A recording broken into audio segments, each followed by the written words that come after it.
All right, welcome to the Secret Garden chapter named Dickon. Number, who knows? Numbers are a plot by the bourgeoisie. Fight me in the comments. Yes, I am very intoxicated. Dickon. Still recording this on the same day that I did Drunken outlining. Drunken has gotten worse. I still have this much absinthe to go through. God, I'm a white light. I am a white light, not a lightweight, but a white light, because that's how alcohol works. Welcome back to Drunk Secret Garden. Apparently drunk is becoming my brand, at least for a little while. We'll see how this goes. Dickon. The sun shone down from nearly a week on the secret garden. The secret garden was what Mary called it when she was thinking of it. She liked the name, and she liked still more the feeling that when it was... Oh, man. I am way too drunk to read sentences. This is a suboptimal thing to be. Maybe I should re-record my outlining or something else once I'm done with it. Cheers. The sun shone down for nearly a week on the secret garden. The secret garden was what Mary called it when she was thinking of it. She liked the name, and she liked still more the feeling that when its beautiful old walls shut her in, no one knew where she was. Same, Mary. Same. Mood. It seemed almost like being shut out of the world in some fairy place. The few books she had read and liked had been fairy story books, and she had read of secret gardens in some of the stories. Sometimes people went to sleep in them for 100 years, which she had thought must be rather stupid. She had no intention of going to sleep, and in fact she was becoming wider awake every day which passed at Misselthwaite. Wait, she's not sleeping it seems confused. Metaphor.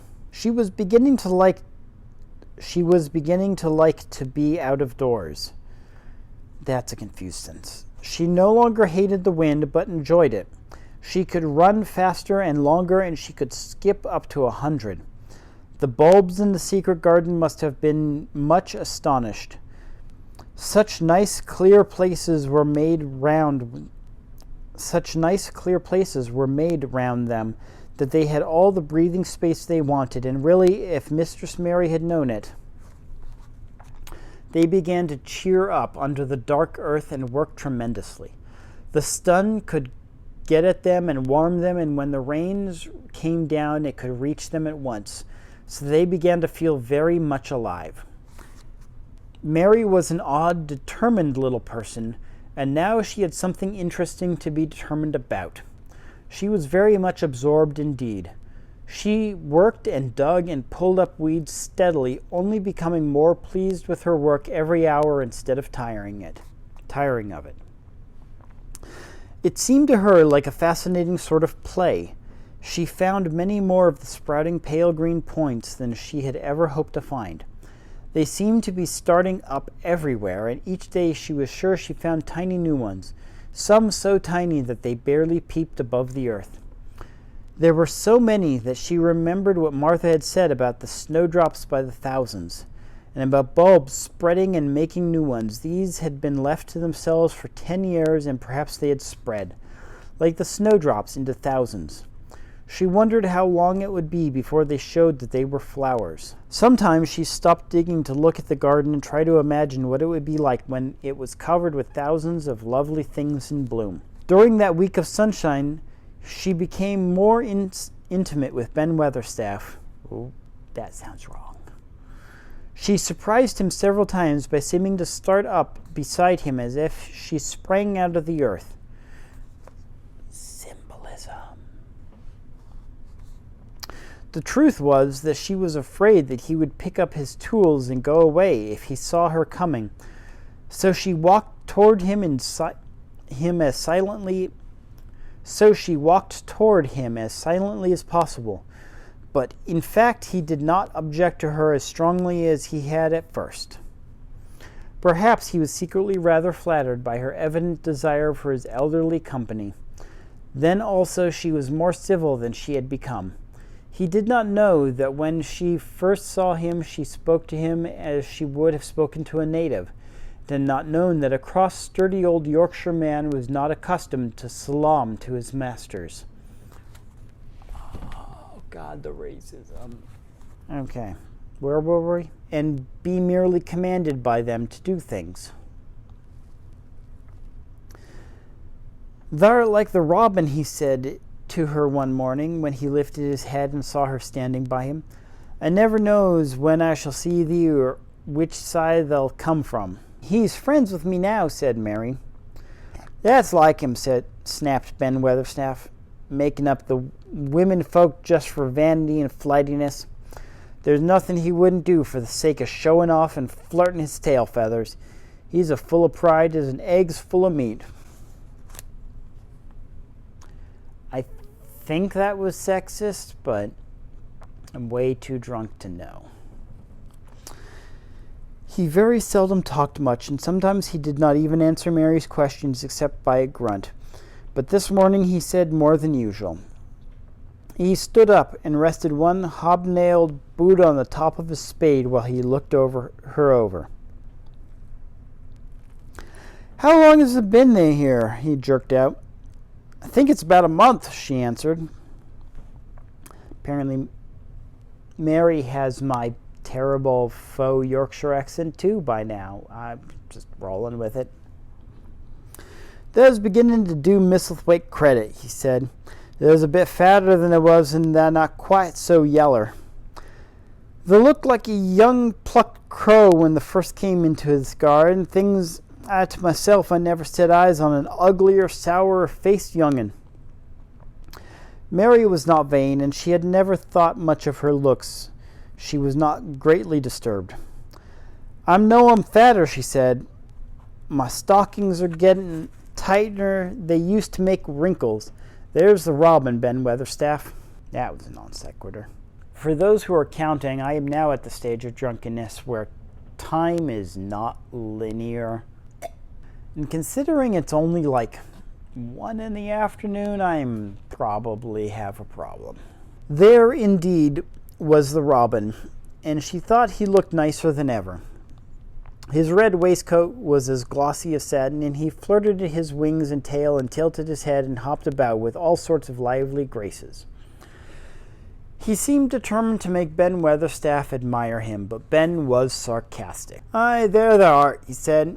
That can put up with me for a bit of sometimes when thou's got no one better that's been breading up the waistcoats and polishing thy feathers this 2 weeks. I know what that's up to. That's courting some bold young maiden somewhere telling the lies to her about being the finest cock robin in Missel Moor and ready to fight all the rest of 'em. Oh, look at him, exclaimed Mary. The robin was evidently in a fascinating, bold mood. He hopped closer and closer, looked at Ben Weatherstaff more and more engagingly. He flew on to the nearest currant bush and tilted his head and sang a little song right at him.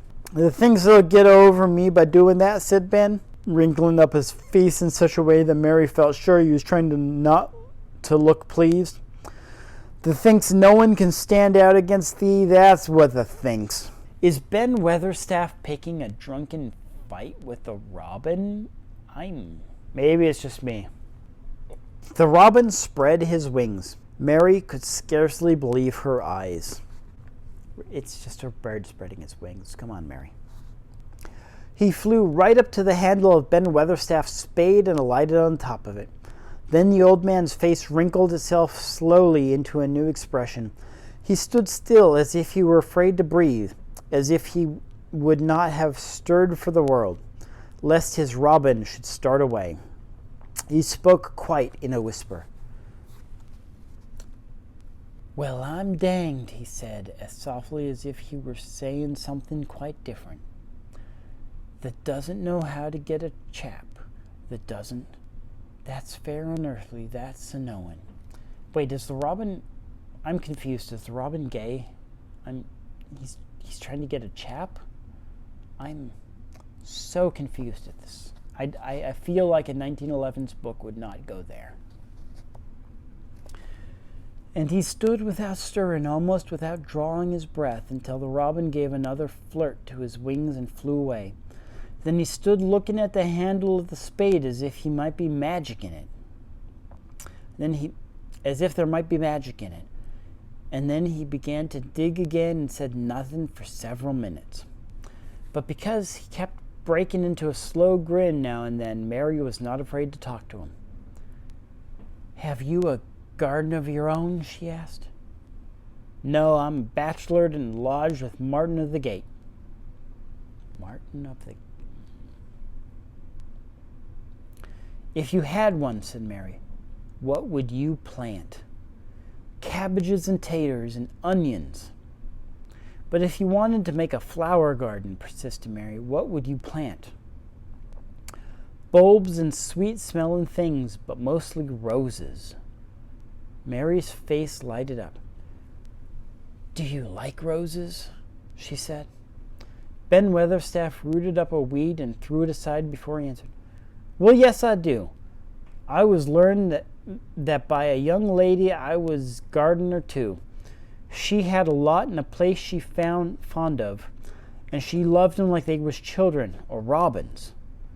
I've seen her bend over and kiss 'em." He dragged out another weed and scowled at him. "There was as much 10 years ago." "Where is she now?" asked Mary, much interested. "Heaven," he answered, and drove his spade deep into the soil, "according to what Parson says." "What happens to the roses?" Mary asked, more interested than ever. "They was left to themselves." Mary was becoming quite excited. "Did they quite die? Do roses quite die when they're left to themselves?" she ventured. "Well, I got to like 'em, and I like her, and she liked 'em," Ben Weatherstaff admitted reluctantly. "Once or twice a year I'd go out and work 'em a bit, prune 'em and dig 'em about the roots. They run wild, but they was in rich soil. Some of 'em lived. When they have no leaves and look gray and brown and dry, how can you tell whether they're dead or alive?" inquired Mary. "Wait till the spring gets 'em. Wait till the sun shines on them and the rains fall in the sunshine, and then they'll find out." "How? How?" cried Mary, forgetting to be careful. "Look along the twigs and branches and see a bit of brown lumps swelling here and there. Watch it after the warm rain and see what happens." He stopped suddenly, looked curiously at her eager face. "Why does thee care so much about roses and such all of a sudden?" he demanded. Mistress Mary felt her face grow red. She was almost afraid to answer. I always want to play that I have a garden of my own," she stammered. There was nothing for me to do. I have nothing, and no one." "Well," said Ben Weatherstaff slowly, as he watched her, "that's true. Thee hasn't." He said it in such an odd way that Mary wondered if he was actually a little sorry for her. She had never felt sorry for herself. She had only felt tired and cross, because she disliked people and things so much. But now the world seemed to be changing and getting nicer. If no one found out about the secret garden, she could enjoy herself always. Okay, am I the only one that's reading a weird love affair between Ben Weatherstaff and the ex-mistress of the house? And is that just me? It might just be me. She had never felt sorry for herself. She had only felt tired and cross, because she disliked people and things so much. But now the world seemed so changed and getting nicer.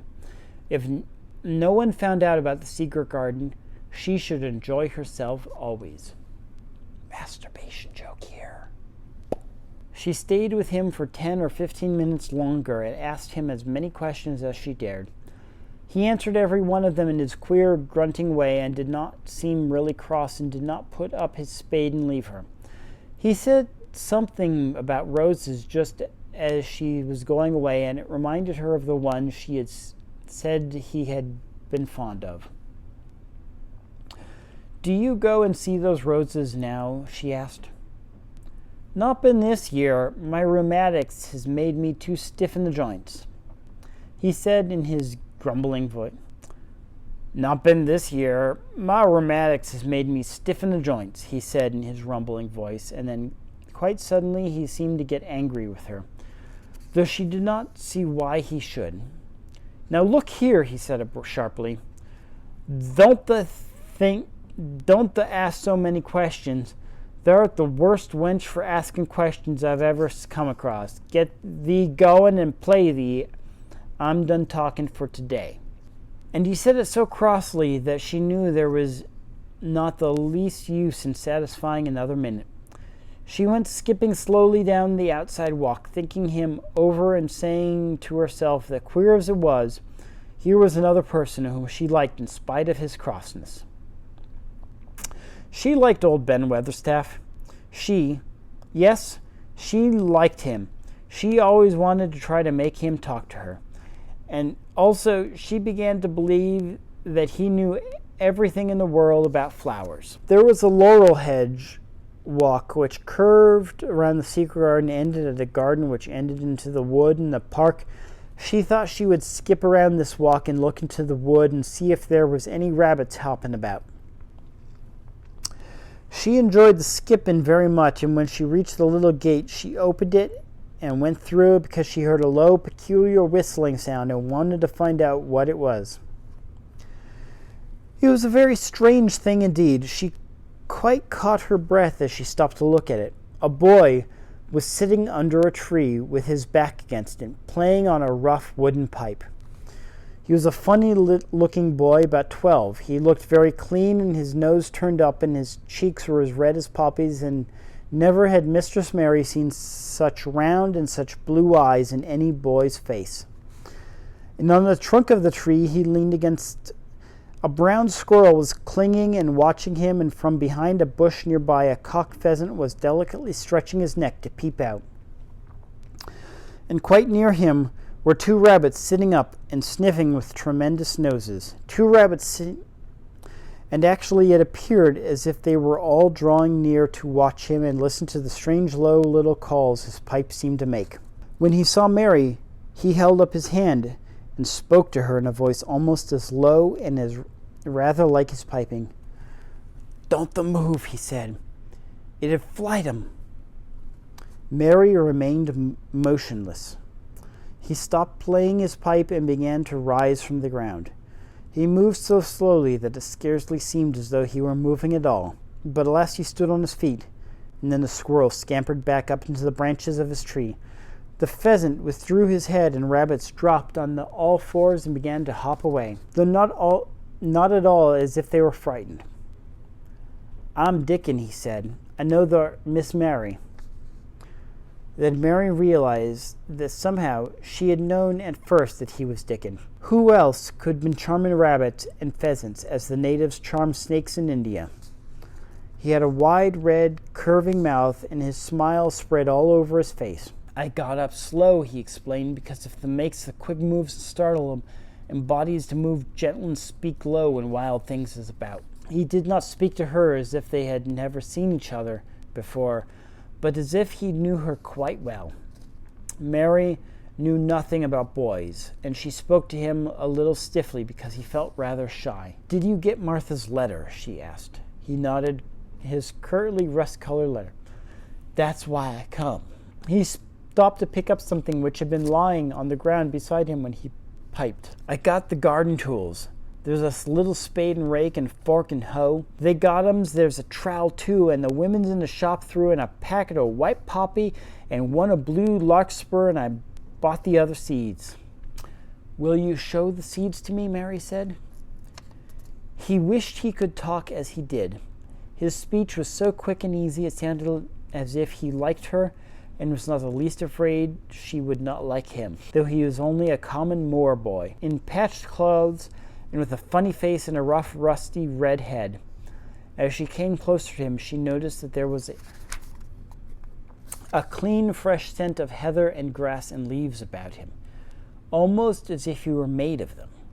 She liked it very much, and when she looked into his funny face with the red cheeks and round blue eyes, she found that she had felt shy.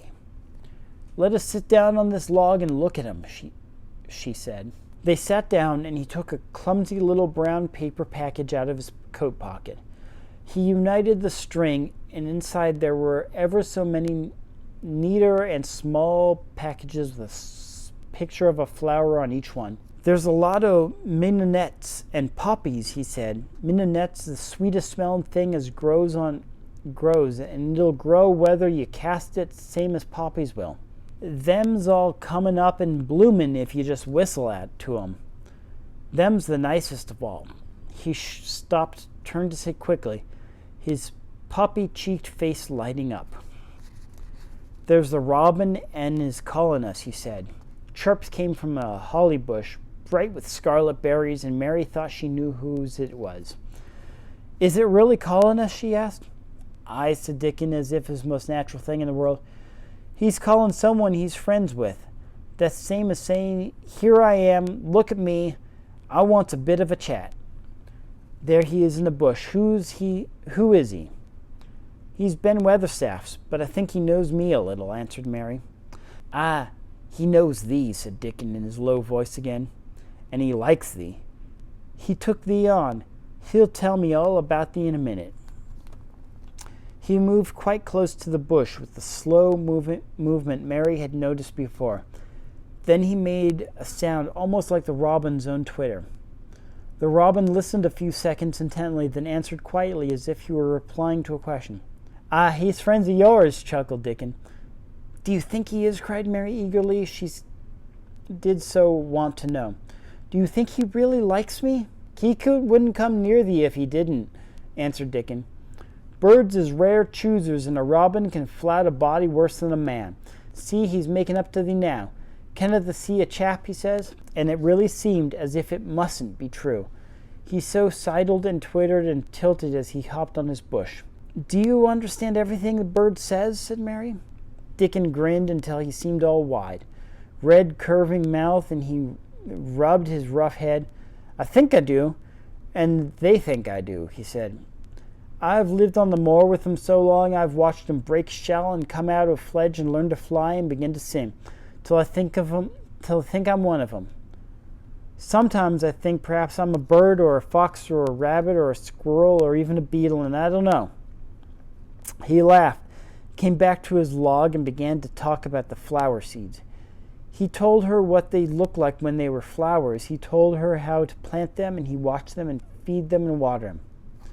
See here, he said suddenly, turning around to look at her.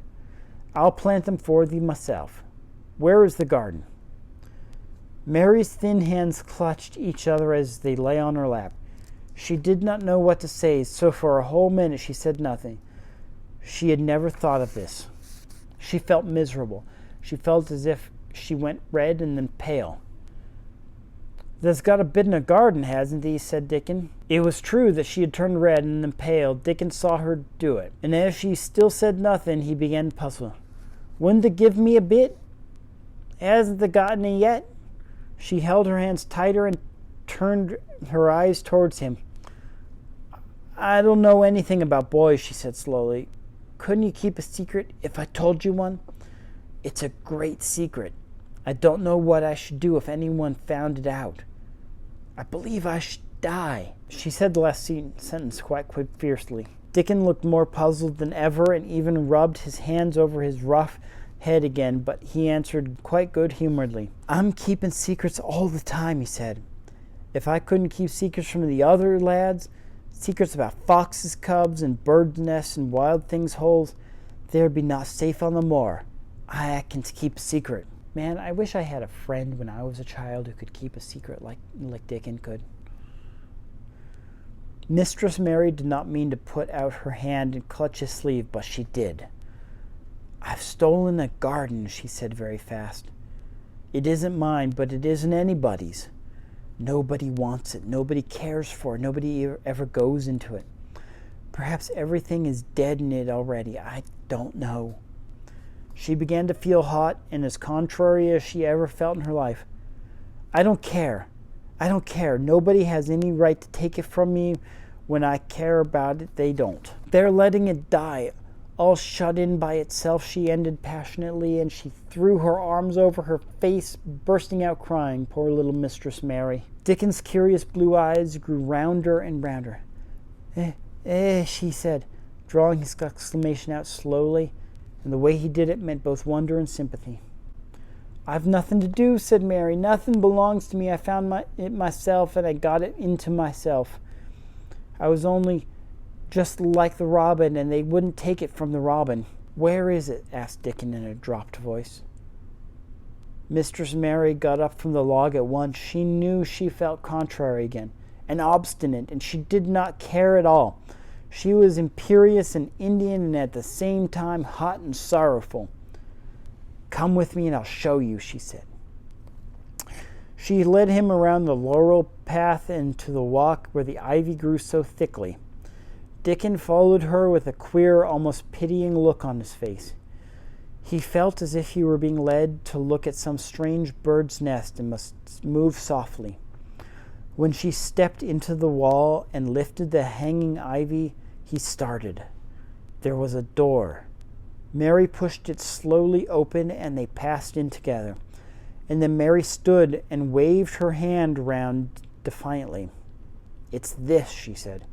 It's a secret garden, and I'm the only one in the world who wants it to be alive. Dickon looked round and round about it, and round again. Oh, he almost whispered, it's a queer place.